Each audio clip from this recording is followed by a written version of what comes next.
Support for WUWM podcasts comes from Bliffert Lumber, family-owned and operated for over 120 years.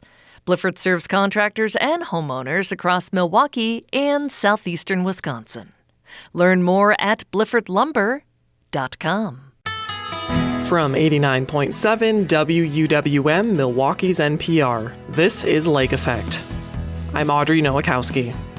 Today, we'll learn about a new nonprofit that's working to eliminate the stigma around eating disorders and help people find recovery. Then we'll learn how birders are making the hobby accessible for everyone and teach you how to bird by ear. Birding is just like an all-inclusive term, and half of the time you can't even see the birds because they're either hiding or covered by foliage, so you end up identifying them by ear anyway. Plus, we'll listen back to an episode of Bubbler Talk from our race and ethnicity reporter about the first black people in Milwaukee. There's always a question among folks, where are the black people in Wisconsin? Where were they in Milwaukee? And I think this story kind of gets to that and uncovers a history that a lot of people might not really know. All that's coming up on Lake Effect. This is Lake Effect from 89.7 WUWM, Milwaukee's NPR. I'm Audrey Nowakowski. Thanks for joining us. May is Mental Health Awareness Month.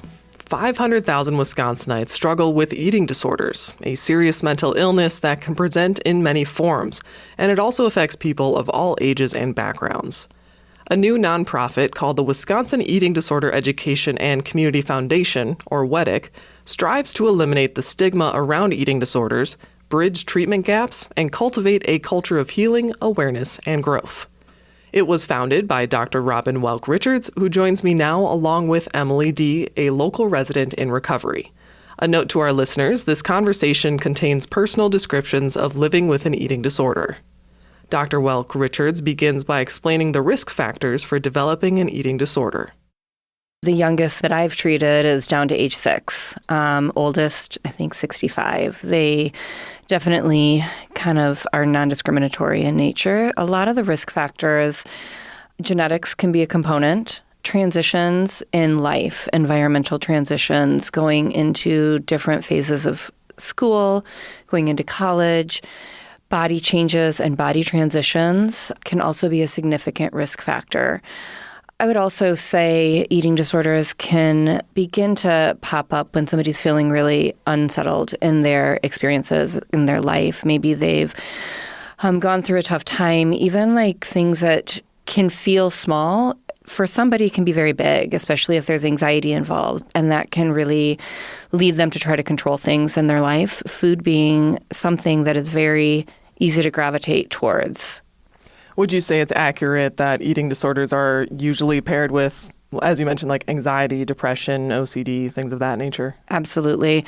I can say I don't think I've ever treated somebody that just has an eating disorder. It's almost always partnered with some other mental health or emotional health concern going on. As you said, you've treated a massive age range of people struggling with eating disorders. And I'm wondering if you can help share some key warning signs, noting that these are all individual presentations, right? But are there any common warning signs or symptoms that can help people perhaps just begin to evaluate their behaviors in themselves or others that could help lead to a diagnosis? Yeah, definitely. I think some of the more subtle warning signs would be noticing somebody maybe not being as social as they've been in the past. Maybe they're isolating a little bit more, spending a little bit more time kind of closed down or kind of to themselves. Some of the more dramatic warning signs that we might start to see is medical complications. You know, a dentist might pick up on enamel eroding on their patient's teeth from the acid of binging and purging in somebody's life, where we can also start to notice, I think the obvious one is weight loss. That tends to be an obvious one, or significant weight gain in a short period of time. Those can both be pretty common symptoms of different eating disorders. Some other warning signs would be like hiding behind clothing. So you might notice your loved one or a friend wearing baggier clothing or really trying to hide so that people don't see them. A lot of time people are trying to hide the way their body looks. Well, number one, because maybe they're uncomfortable, but number two, they know they're losing weight and the eating disorder likes that, but they also know that that's not going to be accepted. And so trying to hide that and hide from that. Being aware of the duality. Yep, right? absolutely. Yeah. Absolutely. Now, Emily, you're joining us today to lend your voice as someone who's personally gone through this journey. As much as you're comfortable, can you share with us your own struggles with an eating disorder? Absolutely. Thank you so much, by the way, for having me. I would say my eating disorder started pretty early on in life, and we talk about, Dr. Robin just spoke about some of the risk factors that can lead to an eating disorder. Thinking about my past and where it started for me is that from a very young age, I was put on a lot of restrictive diets. And as a young person, that was very much internalized, that something was wrong, right? That my body wasn't good enough, that it needed to be changed, it needed to look different, and that there was something wrong with me, right? That's how it felt.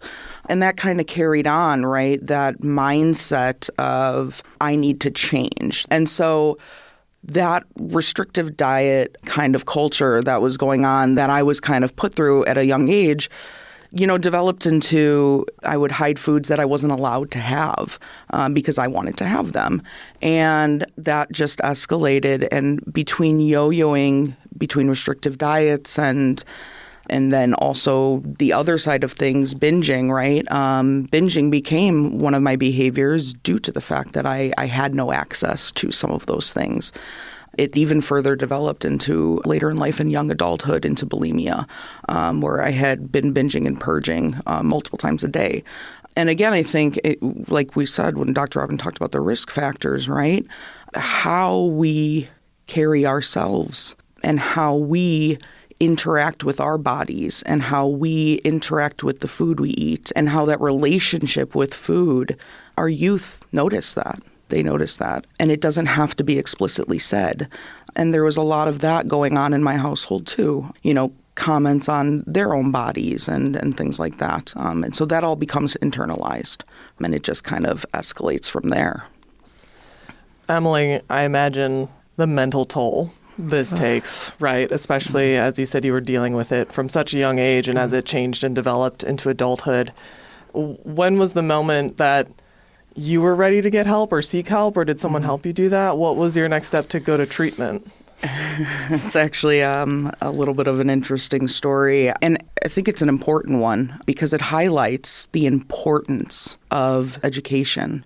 I had seen a doctor at the age of 23 and I confided in them, in the behaviors that I was engaging in, and the binging and purging. And at that point, it was pretty significant. I was doing that multiple times a day.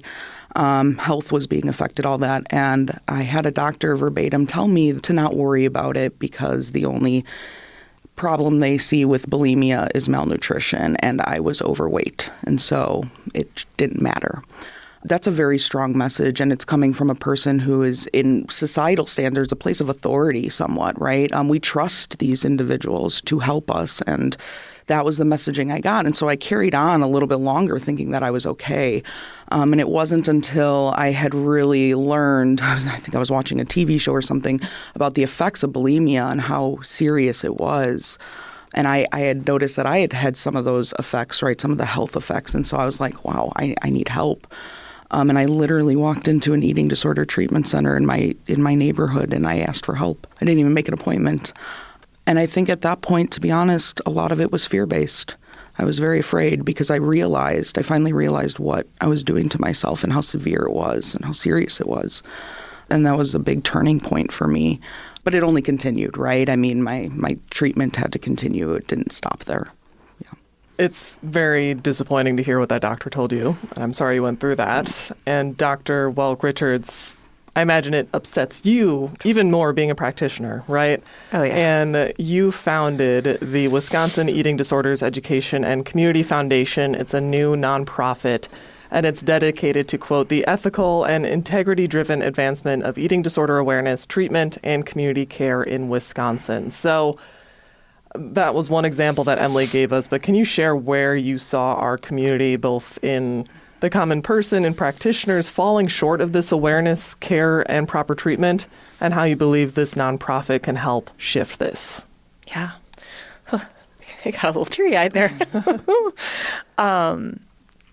Yeah. So, I mean, I've been working with eating disorders and within this field for over 20 years, and I've definitely seen the landscape of treatment, what we're offering, education, training shift over those 20 years. And experiences like what Emily went through, I think, unfortunately, they're maybe not common, but also not uncommon.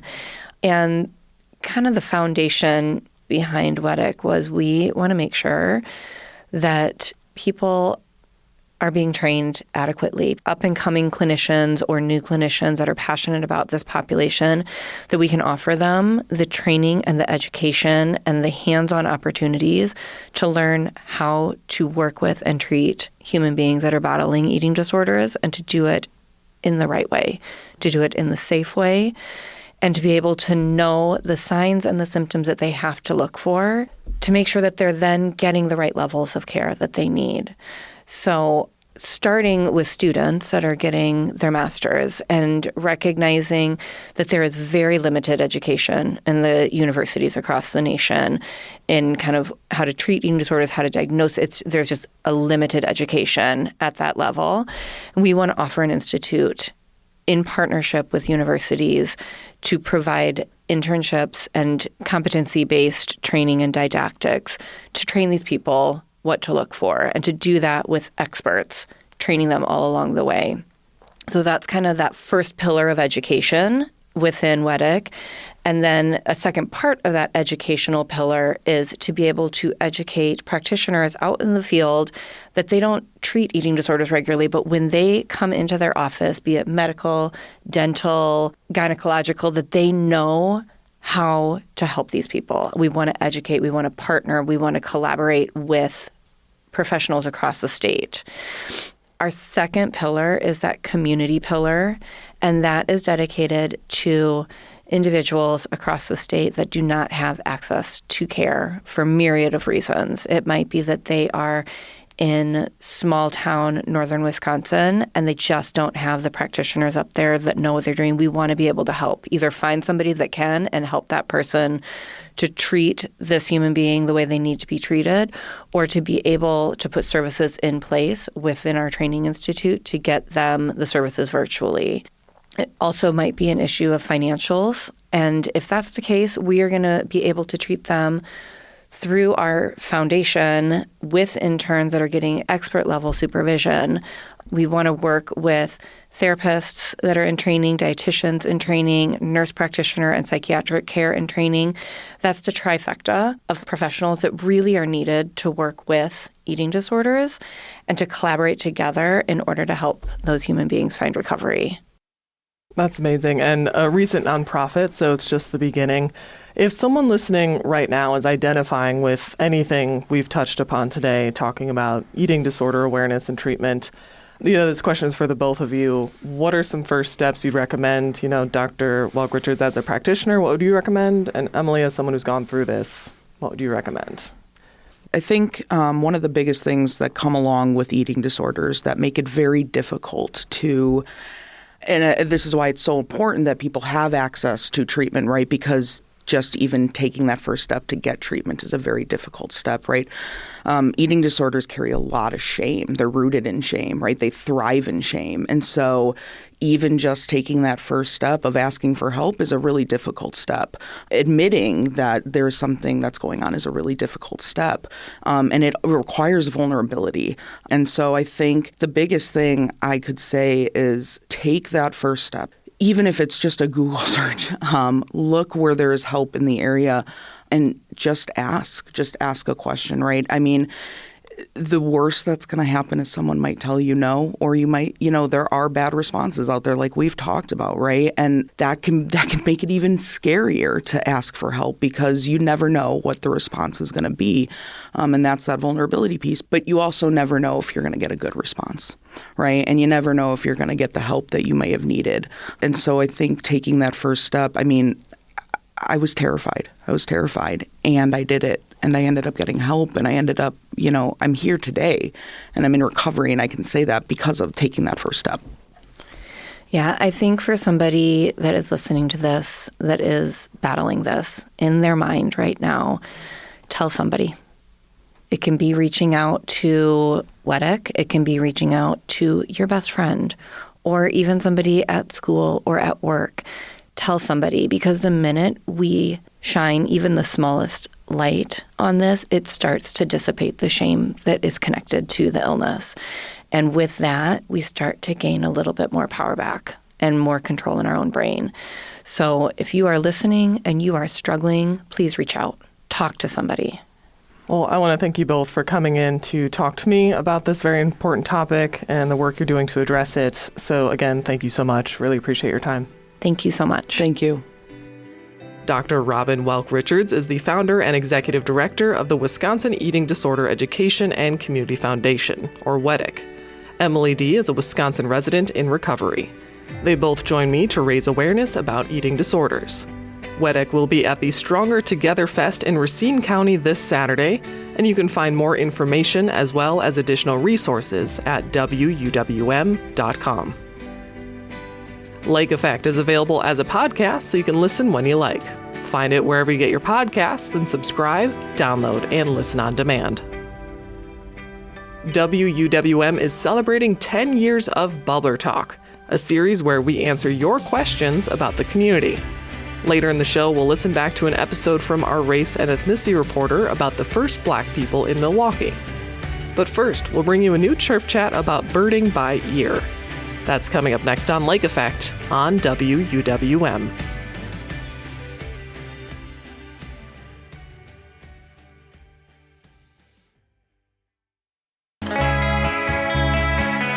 You're listening to Lake Effect on Milwaukee's NPR. I'm Audrey Nowakowski.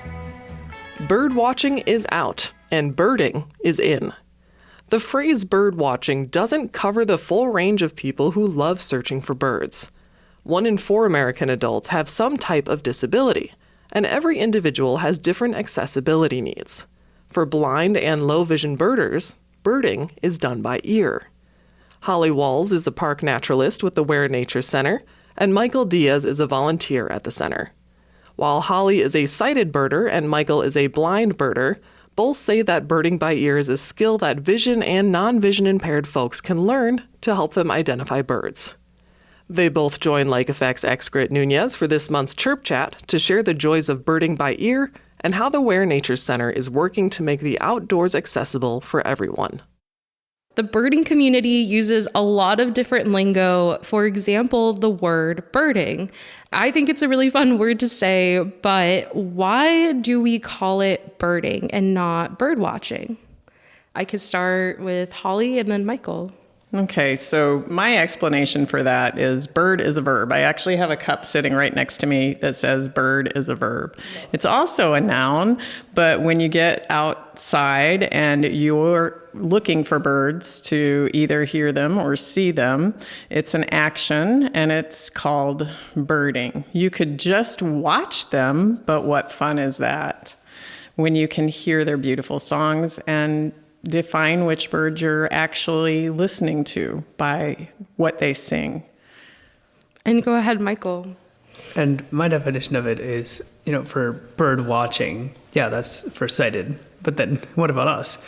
I'm blind and I listen to birds. I identify birds by sound. And birding is just like an all-inclusive term. And half of the time you can't even see the birds because they're either hiding or covered by foliage. So you end up identifying them by ear anyway.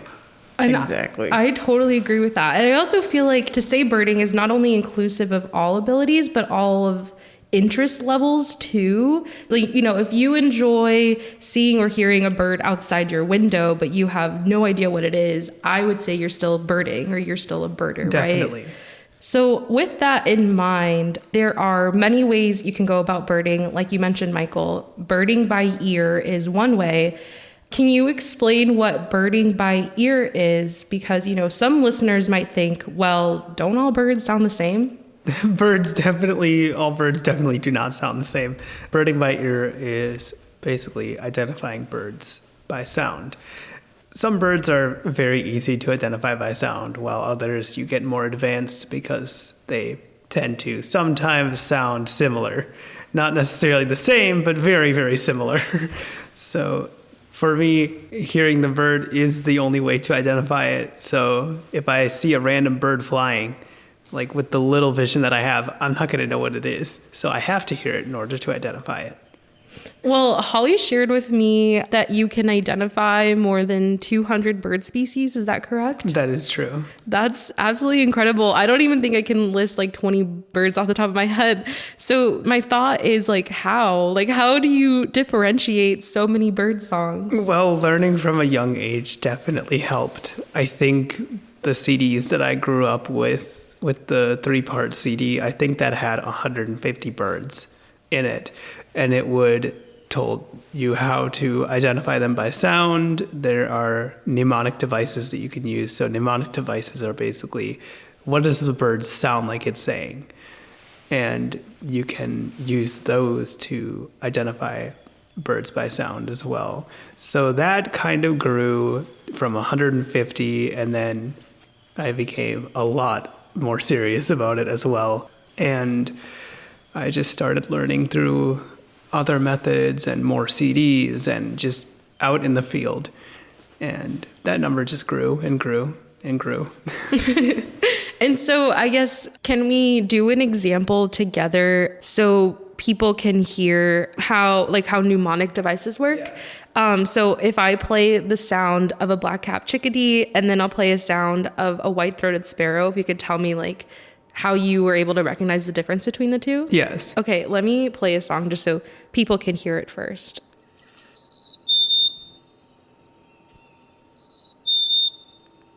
All right, so what mnemonic device do you use for a black-capped chickadee? So black-capped chickadees, I don't know. Some people say it sounds like cheeseburger, and I just don't think that's true. I agree with you, Michael.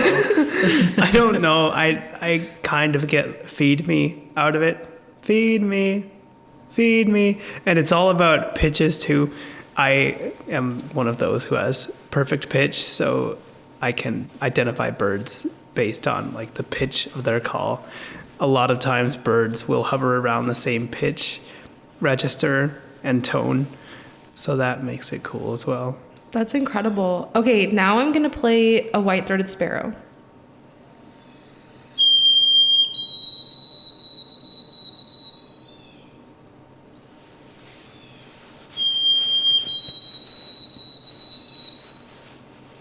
All right, what's the mnemonic device for the white-throated sparrow? I feel like these get even more confusing. It's difficult with those because they're so high. And a lot of people try to use mnemonic devices for those. Some people say it's oh, Sam, Peabody, or Peabody, which kind of, definitely the Peabody part. Some other people say, what is it? The oh, say Canada. Oh, Canada. Oh, Canada, which, nah.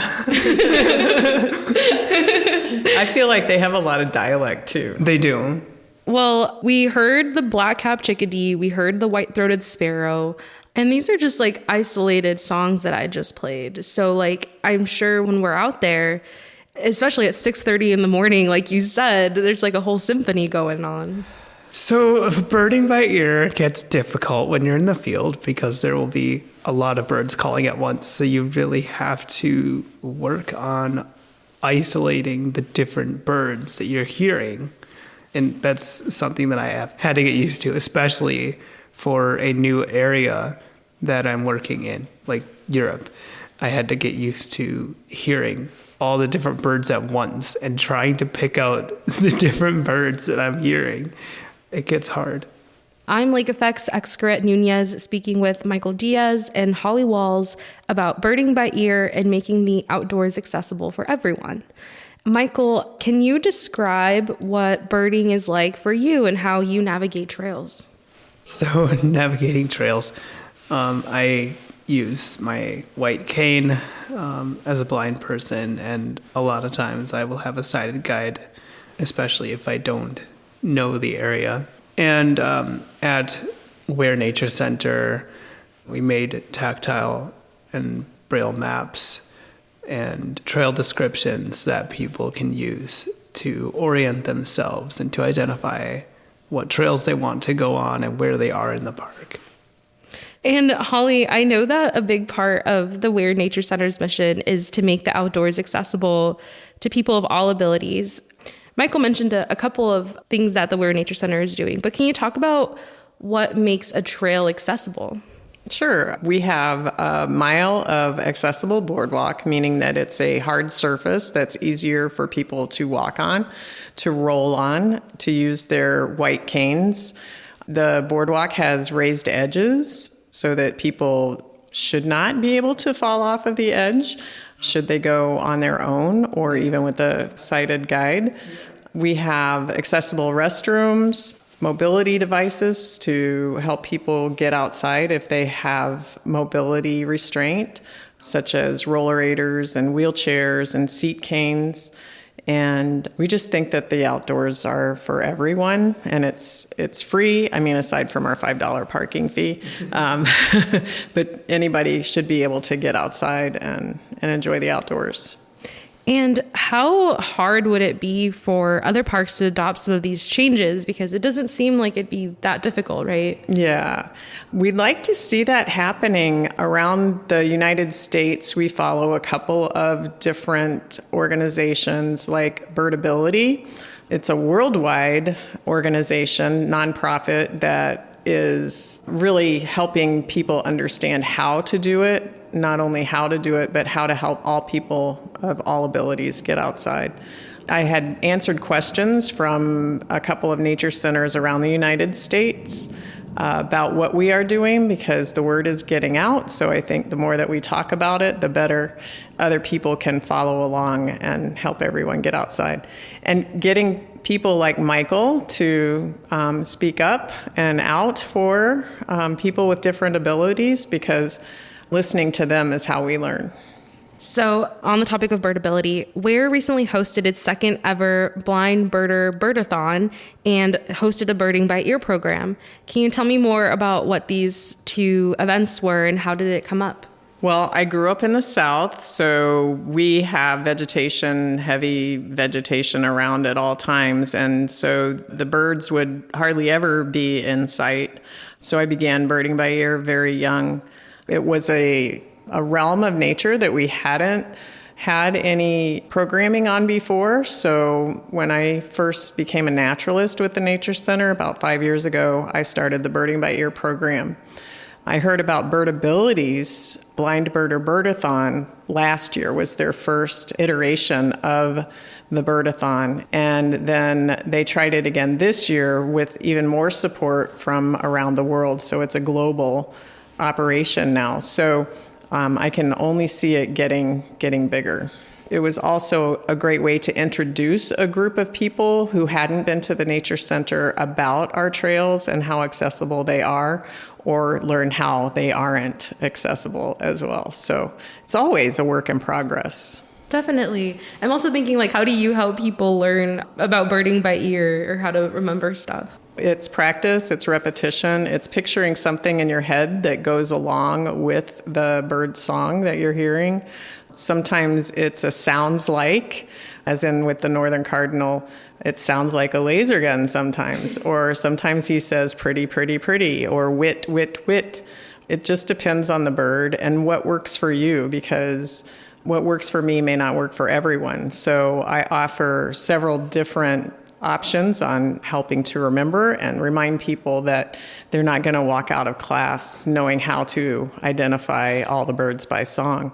They're going to have to practice. And that's the beauty of it, because it's meditative. It's a hobby that doesn't cost very much money. Anyone can do it. It gets people outdoors and increases our health. And health is wealth. Absolutely. Definitely.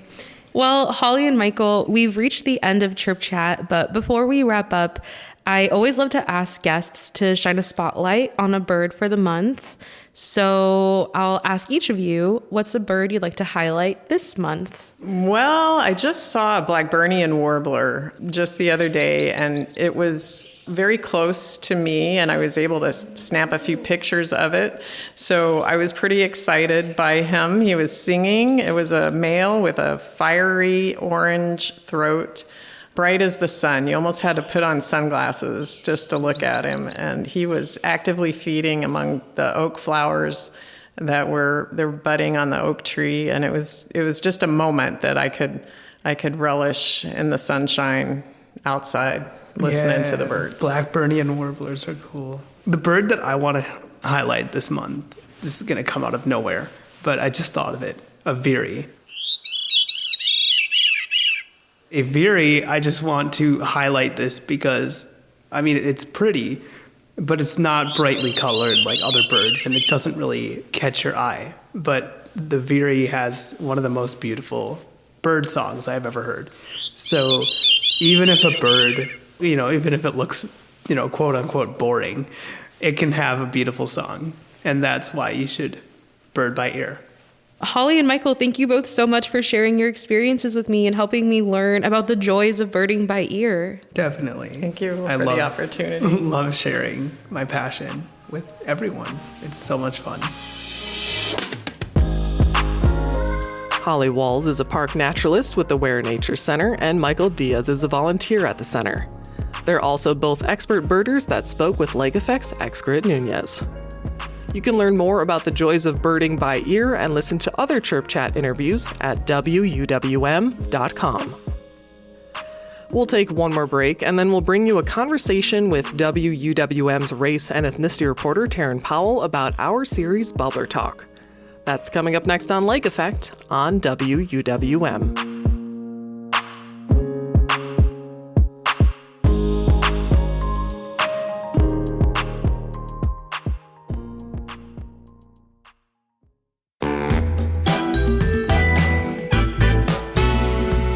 This is Lake Effect on 89.7. WUWM is celebrating 10 years of Bubbler Talk. 10 years is a pretty amazing milestone. This is our series that puts your curiosity front and center.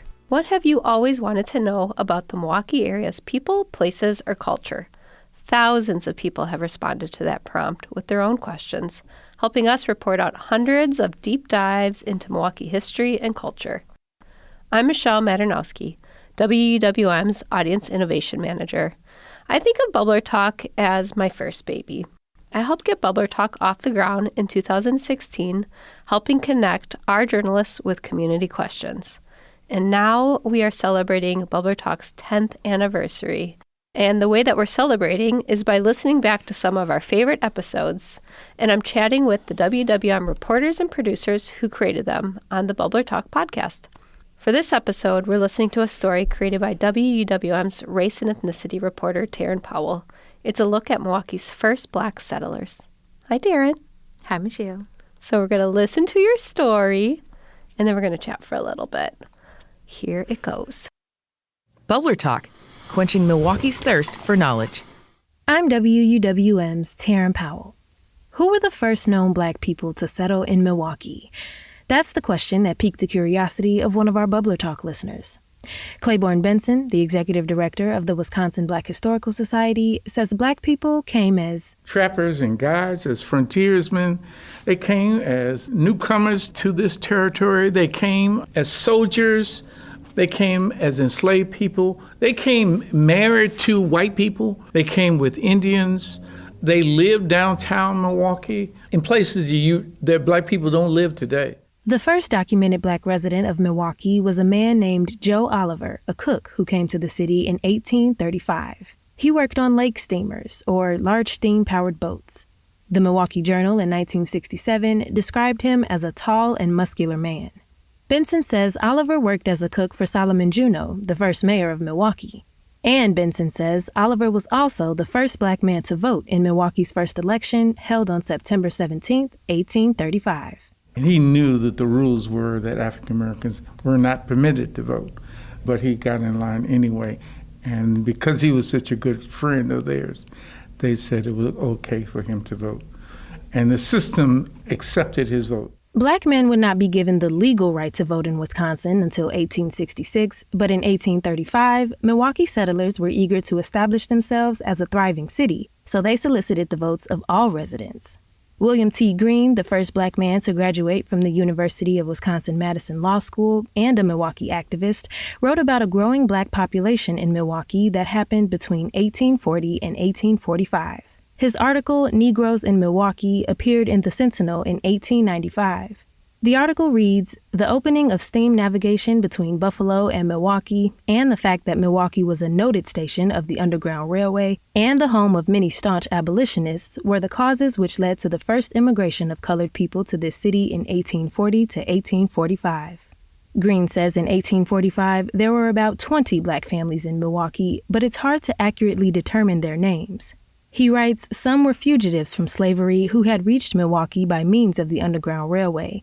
They were living under assumed names and in hourly dread of the passage of the Fugitive Slave Law, and that they would be kidnapped, their goods confiscated, and they themselves released to slavery. Early black settlers were rarely counted in the census. If they lived and worked in white households, their names would not be known. But some of the names we do know include Jonathan J. Myers, who came to Milwaukee in 1850. He operated a grocery store on Water and Mason Streets and was the first black man to open a museum of African history and culture in Milwaukee. Here's Benson. He made a decision without a passport to get on a ship and go to Africa, to Nigeria and Niger, to create a colony in those communities to encourage African Americans throughout the United States to go back to Africa because they didn't like the way things were going. Benson says a black man traveling internationally without a passport was bold. Records also tell the story of Robert Titball, a former slave who came to Milwaukee in 1840 and worked as a barber at the Milwaukee House. He eventually opened his own shop and bathhouse on Wisconsin Avenue. His wife, Sarah, operated a hat and dressmaking establishment. They were the first black couple to be married and divorced in Milwaukee. William H. Anderson operated the United States Hotel Barbershop and owned considerable property. Benson says there were not many black-owned businesses, but they did exist on Wisconsin Avenue, Michigan Street, Plankinton, and Water Street. Barbershops, secondhand shops, seamstress shops, and beauty shops. Benson says there are even more black people whose names we don't know that helped settle Milwaukee. Wow, Taryn, you're able to fit so much history into 4 minutes. It's a little overwhelming. I want a whole another bubbler talk just on Jonathan J. Myers, the man who opened a museum of African history and culture in Milwaukee, and then he went on to Africa because he wanted to start a colony. What stands out to you listening back to this story? Well, for one, just how quickly time has passed since I reported it. How many years ago did it come out? Was that, I want to say three okay. or 4. But I think one of the other things that sticks out is just like the stories of the black people who were here. And even though we don't have like documentation of like specific names of all those people, though, it's just like we know they were here. Mm-hmm. And there were other black folks who tried to keep that record and find those stories. But I think there's always a question among folks like, where are the black people in Wisconsin? Where were they in Milwaukee? And I think this story kind of gets to that and uncovers a history that a lot of people might not really know. So, yeah, I mean, I'm not originally from Milwaukee, so it's all new information to me anyway. But it was cool to be along on that journey. Yeah, I think of other groups of people coming to Milwaukee get a lot more attention. So it's really nice to hear a story focused on the black people who are here and that they've been here as long as white people, but and we're business owners. And I'm really curious to hear because these are like the people who got written up about, or you could find documentation and what life was like for just like a regular person. But I feel like the keeper for us in Milwaukee is historian Claiborne Benson, and I feel like he is a true Milwaukee treasure. I feel like you've probably talked to him for a good number of stories. Yeah, a nice little handful, and not even just bubbler talk, but yeah. Yeah, what is, can you share a little bit more about him and then like what it's like to interview him? Because I feel like it would be endless amounts of information coming your way. Yeah, I think Claiborne Benson is definitely like one of the best sources of information for like all things Black people in Wisconsin. You know, in my experience, I feel like he's always so willing to assist with people, especially like in the news media. He used to be in the news media, so maybe that's why he has a little soft spot in his heart for like being interviewed. He just like has so much just in his head, and then you also see that information in like the exhibits at the Wisconsin Black Historical Society and all the documents and records that he has. Yeah, and I guess I'm just always amazed. Like he has those stories of like the lesser known Black history in Wisconsin that, you know, you just don't hear about. We're big fans of Claiborne. Yes. Over here. Okay, so I was looking back through your Bubbler Talk stories, and I believe if I have like timelines correct, you did your very first Bubbler Talk story while you were the station's very first Eric Vaughn Fellow.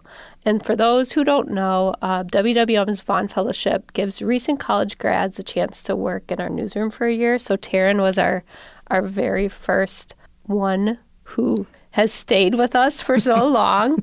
And I feel like it's been 10 years of us doing Bubbler Talk, which at the heart of it is like taking the questions from our listeners from the community and bringing them along and answering them. That's not how journalism always worked. But for you, I kind of feel like it's been embedded into your career all along since starting with WWM. So I guess, what is it like doing reporting in that sort of way for so many years? And what have you learned from like all the different question askers that you've worked with? It's a great way to learn about where you live. I mean, like I said, I'm not originally from Milwaukee, so like I'm really having the opportunity Chicago, to be, if you're wondering. Yes, Chi-Town native.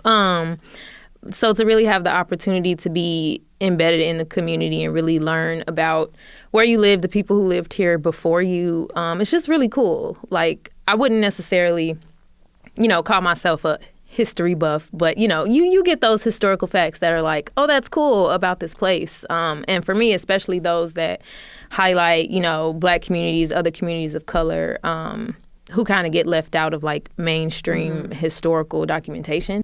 Yeah, I think that's something I really appreciate your reporting as our race and ethnicity reporter, but also the Bubbler Talk questions that you've done that focus on Black history is like, we never hear about this stuff, so it's really nice to connect like names and people to history. Yeah. And can I just add, especially because people still have the question of like, are there Black people in Milwaukee? I feel like that's one of the things that's like, it helps, doing these stories helps to be like, yeah, Black people are here and have been here. For a really, really, really long time. Yeah. Yeah. But to get to your question about the question askers, I think those folks are also genuinely curious about where they live and how things came to be. And some folks have personal connections to the questions that they ask, or they're like, oh, I saw this in the city, how to get there. And folks also appreciate being asked to be part of the story as well, if it works out. Like, if you want to come to an interview or just like lend your voice to the story, people really appreciate that too. It seems like a really neat opportunity for the person who's like, I'm curious about this. You're like, I will take you along with me. Well, congrats on all of those stories that you've done and continue to do. You also do a lot of coverage within your Bubbler Talk stories of public art. It seems to be a theme that stuck out to me when I was looking through things like really early on when the koi fish started popping up on sidewalks in Milwaukee. Like, you did a story on that. Or like to the mural of the headless woman in the 3rd Ward. What attracts you to the public art questions? If we're being honest, on the one hand, we it's are like, being honest. This is in a pinch, sometimes I'm like due to workload or something, I'm like, the art questions could come together relatively quickly. Okay. that hasn't even always been my experience, but that's kind of just like a thought that I have. But art, it's a great way to start a conversation about anything, like different issues. It's fun to uncover an artist's motivations. You get to learn how people interpreted something when they first saw it, and when you get the story, it's probably something completely different. But I think people appreciate how art shows up in their communities, and overall, those segments are just fun to do. Yeah, so it's I like the journey. It's a way to get into like a really deep conversation really quickly of like, so why didn't you include this woman's head on, the mural? Right. A lot of interesting conversations behind that. And you might also learn that there was some spiciness connected to, art going up. So And Taryn loves her spiciness. I do. I'm for all the shenanigans. Do you have a certain approach when it comes to these stories of like making sure the artist is involved, like the type of questions that you get to like getting to understand the art better? You've done so many. Yeah, I lose track, to be honest. But yeah, I always want to try to get an artist involved in the story. Sometimes they might not be in the country, which was, I think, the case. It worked out, but when I did the koi fish story, I think the artist was out of the country at the time. I think it's important to always reach out to the question asker first to be like, why did you ask this question? Like, what's the connection to you? So that's generally how I start. I mean, of course, with the question asker. And then I'm like, what other coverage has been done, if any, about this? How can I, take a different angle? Then there's the panic mode. How am I going to get all these voices? What's my deadline? Special button on your computer? It actually is. Because I'm like, sometimes you might get too much information and it's like, you got 4.5 minutes, so how do I fit all this in there? Yeah. It just depends on the story, I think. Yeah. The route I take. Yeah, I feel like I am more aware of the art around me, partially and thanks to you and your reporting of like, oh, I never saw that. I need to go see that, and I need to like spend time with it to understand the artist's like background. It's so funny because you think about the art that's around you, like you just, you see it in passing, but you're not thinking too much about it. And sometimes you don't see it. And that's and it's always around you, though, because I live near Cathedral Square Park, and I did the story about the immigrant mother. I've been in that park so many times, never saw that statue. Right. So that was also a lesson in paying attention to your surroundings. The takeaway is put your phone down and look around. Yes. There's art. Another thing there is the Morris Pratt Institute. How do you like that segue? This stuck with me because I had no idea what this was, what spiritualism is. Were you familiar with the topic? I was not. So we had a question asker who lived in the area, and she mentioned she drives down the street that it's on, which is West 118th Street and Watertown Plank Road in Wauwatosa. And she's like, I drive past it all the time. The grass is always cut. It's, well maintained. What is this place? So we ventured in. You just opened the door and be like, yes. Who's inside of this building? But I had been communicating with someone who worked in the office there. And so she met me there to kind of give me like a walkthrough of like the library. Didn't go upstairs. I guess there were some classrooms upstairs, or like when spiritualists are visiting, they stay there. But essentially it's a school that trains spiritualists. Like that's the history. And spiritualists are essentially folks who are looking for ways to communicate with folks on the other side, folks who have passed away. Did not know that before going there. Obviously had to do a little bit of, research before getting to actually view the space. But it's not as popular as it was like back in the mid to late 1800s when it really started to get spread out a little bit. But it's so interesting that the place still exists. Yeah. I think we should take a class. I think we should learn. So I do love horror movies, but I am okay not communicating with anyone who is no longer with us.